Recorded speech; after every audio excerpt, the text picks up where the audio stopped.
The current international business environment. Why Google might return to China, even if it means censorship. China presents a complex geopolitical landscape. Technology companies face censorship and human rights issues in China as they evaluate the international environment. Google first launched its search engine in China in 2006 and operated successfully until 2010. At that time, Google discovered a sophisticated phishing attack targeting the information of Chinese human rights activists.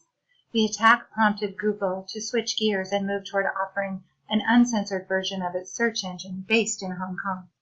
That did not sit well with regulators in Beijing, and the uncensored platform was shut down. Based on the censorship, Google made the decision to leave China in 2010.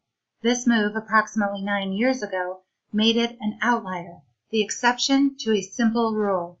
Doing business in China is typically profitable.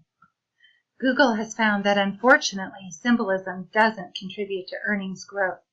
Taking a stance against operating in China has proven costly to Google, as it has lost market share. China's domestic search engine Baidu is bigger than ever, and in 2010 it had already begun to outpace Google in China. Many technology companies already do business with China. For example, Apple has a Chinese iCloud partner and has cut a deal to move user data to the partner's servers. Many technology companies choose to operate in China and have to comply with the numerous regulations promulgated by the Chinese government, which often involve censoring information from residents. Google has lost more than market share in the last 9 years. Ongoing artificial intelligence rivalry between the U.S. and China is largely a matter of recruiting enough global talent. Recruiting more Chinese workers could help Google stay ahead of the game. Thus far, it has been a challenge for Google to recruit in China without having a strong business presence.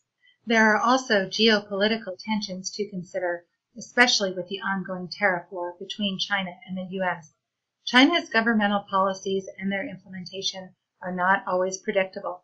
For example, Facebook reported recently receiving a business license to open a subsidiary in China, only to have it almost immediately revoked. Google executives have struggled to get China's Cyberspace Administration to approve its re-entry to the country. Against this complicated but potentially lucrative backdrop, Google prepared to relaunch in China in 2018 using the term Project Dragonfly to name its partially censored search engine platform, which would comply with Chinese regulations. Many of Google's 88,000 employees protested plans to relaunch in China based on early designs, which would censor broad categories of information associated with human rights, democracy, religion, and peaceful protest. The story of Google's challenges to re-enter China continue. Last December, Google paused the development of Project Dragonfly, citing China's strict censorship and data sharing policies.